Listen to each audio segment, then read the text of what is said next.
Hello students, welcome back to my channel come and get. आज हम लोग discuss करने वाले हैं क्लास 12 एक्सरसाइज 3.2 के क्वेश्चन नंबर 12 को। तो आइए हम लोग क्वेश्चन 12 को सॉल्व करते हैं। तो क्वेश्चन 12 है given 3xyzw is equals to x6 - 1 2w plus 4x + y z + w 3। Find the values of X Y Z and W. तो हमें दिया हुआ है, ये तीन मैट्रिसेस हमें दिख रहे हैं जो कि कुछ एक इक्वेशन के टर्म में दिए हुए हैं और हमें वैल्यू फाइंड करना है। इसमें ये जो वेरिएबल्स है एक्स वाई जेड डब्ल्यू की हमें वैल्यू फाइंड करना है। तो हम इसके लिए क्या करेंगे, तो सबसे पहले तो ये जो हमें दिया हुआ इक्वेशन इसको हम लोग लिख लेते हैं। तो सॉल्यूशन, ये जो दिया हुआ है वो हम लिख लेते हैं। तो ये गिवन है हमें 3xyzw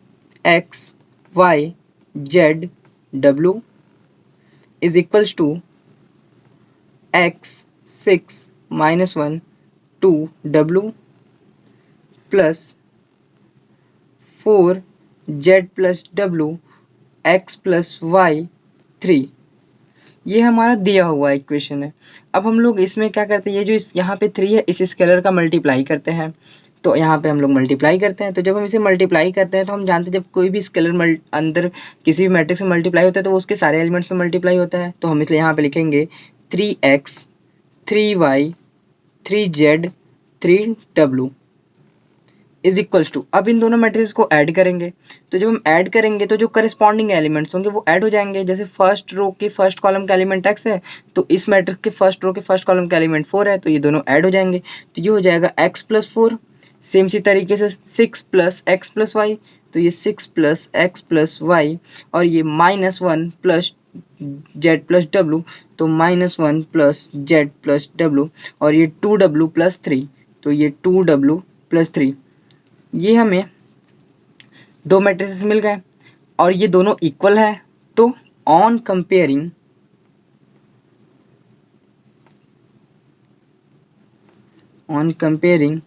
the above matrices we get,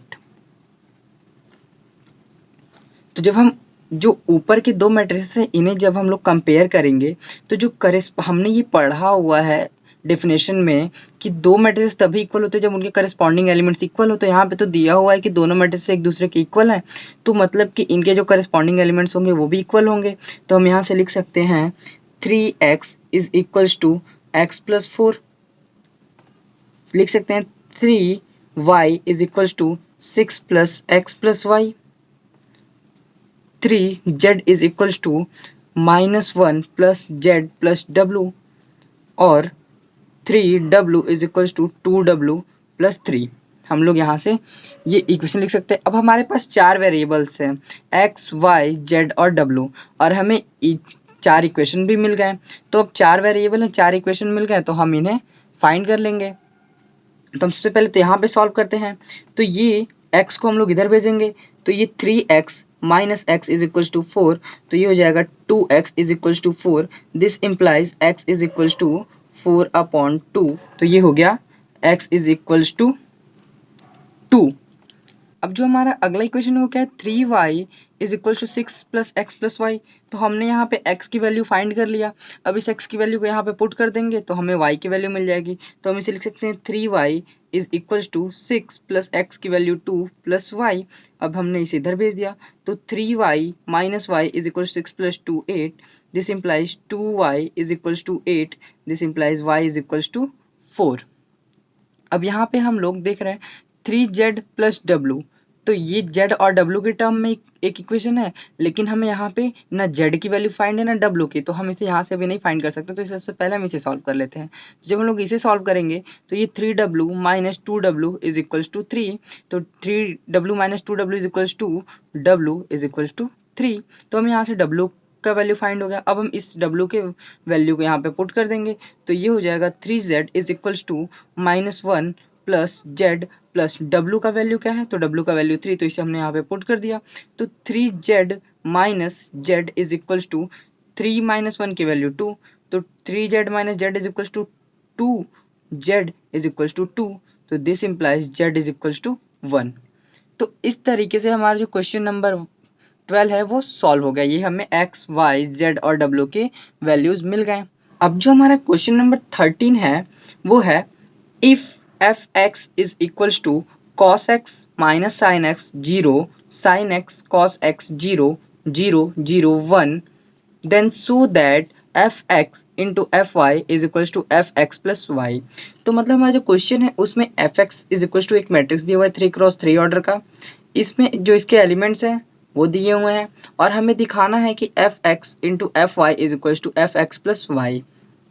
तो सबसे पहले तो हम लोग इसका LHS चेक करते हैं F X into F Y, तो हम यहाँ पे ले लेंगे, सॉल्व करते हैं इसको। तो सॉल्यूशन टेकिंग LHS,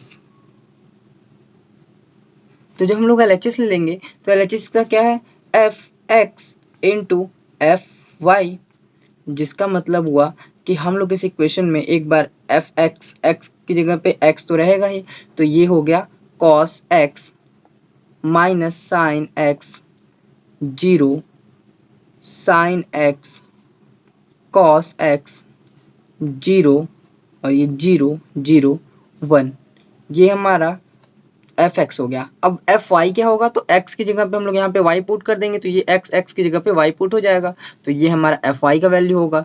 तो हम यहाँ पे इसी तरीके से एफ वाई भी लिख लेंगे, तो ये होगा cos Y minus sine Y 0, sine Y cos Y 0 और ये 0, 0, 1, ये हमारे दो मैट्रिसेस हो गए। अब हमें इनका प्रोडक्ट फाइंड करना होगा, तो ये भी 3x3 ऑर्डर का, ये भी 3x3 ऑर्डर का, तो ये दोनों मल्टीप्लाई कब होंगे, जब फर्स्ट मैट्रिक्स का नंबर ऑफ कॉलम और सेकंड मैट्रिक्स का नंबर ऑफ रो इक्वल हो। तो इस तरीके से हम लोग यहाँ पे पहले तो देख रहे हैं कि यहाँ पे दोनों ही जो मैट्रिक्स हैं उनके फर्स्ट मैट्रिक्स का नंबर ऑफ कॉलम और सेकंड मैट्रिक्स का नंबर ऑफ रो इक्वल है, तो इसलिए हम इसे मल्टीप्लाई कर सकते हैं। तो जब हम लोग इसे मल्टीप्लाई करेंगे तो जो रिजल्टेंट मैट्रिक्स आएगा वो क्या होगा, तो वो होगा यहाँ पे फर्स्ट रो, जो हमारा कोई अगर एक मैट्रिक्स होता है, जनरल मैट्रिक्स की बात करें जो 3x3 ऑर्डर का हो, तो वो क्या होता है, उसका जो फर्स्ट एलिमेंट होता है वो A11 होता है।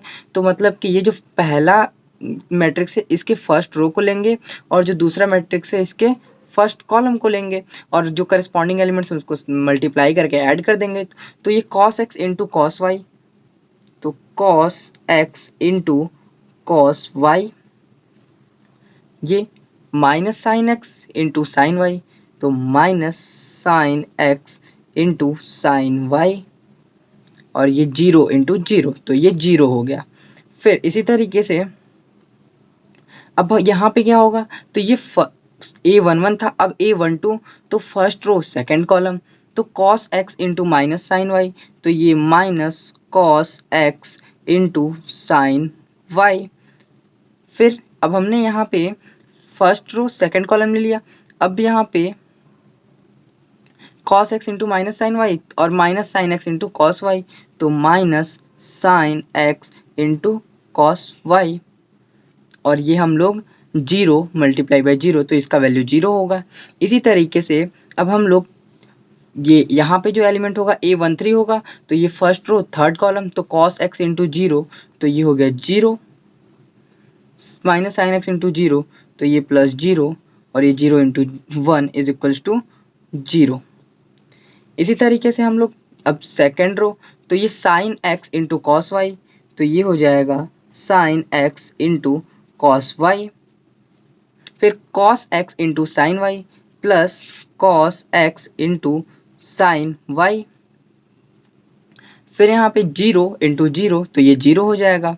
इसी तरीके से sine X into minus sine Y, तो ये minus sine X into sine Y, फिर cos x into cos Y, तो plus cos x into cos Y, फिर यहाँ पे 0 इंटू 0, तो ये हो जाएगा 0। अब इसी तरीके से थर्ड, तो ये साइन एक्स इंटू 0, तो ये 0, cos x इंटू 0, तो ये हो गया 0, फिर 0, 0 इंटू 1, तो ये भी हो गया 0। अब इसी तरीके से यहाँ पे जो A13 आएगा एलिमेंट, तो ये फर्स्ट यहाँ पे फर्स्ट थर्ड रो, सॉरी ये A31 होगा, तो यहाँ पे थर्ड रो यहाँ का फर्स्ट कॉलम, तो ये 0 इंटू कॉस वाई ये हो गया 0, 0 इंटू साइन वाई तो ये हो गया 0, और 1 इंटू 0 इज इक्वल टू 0। इसी तरीके से 0 into sine Y 0 plus 0 into cos Y 0 plus 1 into 0 तो ये भी हो गया 0। इसी तरीके से 0 इंटू 0 तो ये हो गया 0 plus 0 into 0 is equal to 0 plus 1 into 1 is equal to 1। तो ये हो गया हमारा एक मैट्रिक्स। अब हम लोग इसे अगर सॉल्व करते हैं तो ये क्या आएगा, तो ये होगा cos x into cos Y minus sine x into sine Y, और ये minus cos x into sine Y minus sine x into cos Y, और ये 0 की वैल्यू इन सारे को ऐड करेंगे तो 0। इसी तरीके से ये sine x into cos Y plus cos x into sine Y minus sine x into sine Y plus cos x into cos Y, और ये 0 ये 0 और ये 0 और यहाँ पे 1। ये हो गया हमारा LHS। अब हम लोग RHS फाइंड करते हैं, तो now RHS is equal to, अब हम लोग RHS फाइंड करेंगे तो RHS क्या है, एफ एक्स प्लस वाई, तो यहाँ से हम लोग लिखेंगे f of x plus Y. तो यहाँ पे हम लोग x की वैल्यू को x प्लस वाई से रिप्लेस कर देंगे, तो ये क्या हो जाएगा, ये होगा cos x प्लस वाई, ये साइन x प्लस वाई और ये 0। इसी तरीके से minus sine x plus Y cos x plus Y और ये 0। इसी तरीके से आगे ये 0 0 1। तो अब हम लोग इसे सॉल्व करेंगे, तो जब हम लोग इसे सॉल्व करेंगे तो मैट्रिक्स क्या आएगा,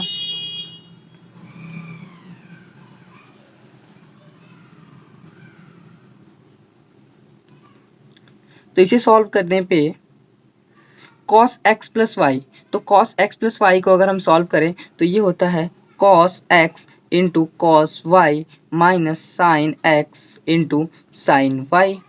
इसी तरीके से minus sine x plus Y को सॉल्व करें तो ये होता है sine x into sine Y plus cos x into cos Y, और यहाँ पे चूंकि माइनस है तो इसलिए यहाँ पे भी माइनस हो जाएगा और ये यहाँ पे भी माइनस हो जाएगा। फिर इसी तरीके से अगर हम देखें तो ये 0 है तो इसे ये 0 लिख देंगे, और साइन x प्लस वाई तो ये क्या होगा, ये हो जाएगा sine x into sine Y, sorry sine x into cos Y plus cos x into sine Y. और cos x प्लस वाई को सॉल्व करें तो ये क्या होगा, तो ये होगा cos x into cos Y minus sine x into sine Y, और ये 0 और यहाँ पे 0 0 1। तो हम यहाँ से ऑब्जर्व कर रहे हैं कि ये जो मैट्रिक्स है ये इसके इक्वल है। देखिए यहाँ पे हम कंपेयर करते हैं तो cos x cos y minus sine x into sine Y, तो minus sine x into sine Y. यहाँ पे ऑब्जर्व करते हैं तो ये sine x into cos Y, तो ये सॉरी यहाँ पे एक मिस्टेक हो गया, साइन x प्लस वाई जो फॉर्मूला होता है ये sine a plus B is equal to होता है sine a into cos B plus cos a into sine B. तो यहाँ पे ये हो जाएगा sine x into cos Y plus cos X into sine Y, तो ये इसके इक्वल हो जाएगा। तो इस तरीके से हम कह देंगे कि ये जो मैट्रिक्स है वो LHS is equal to RHS हो गया। तो इसलिए हम कहेंगे कि F X into F Y is equal to F X plus Y. तो हम लोग इसे लिखते हैं,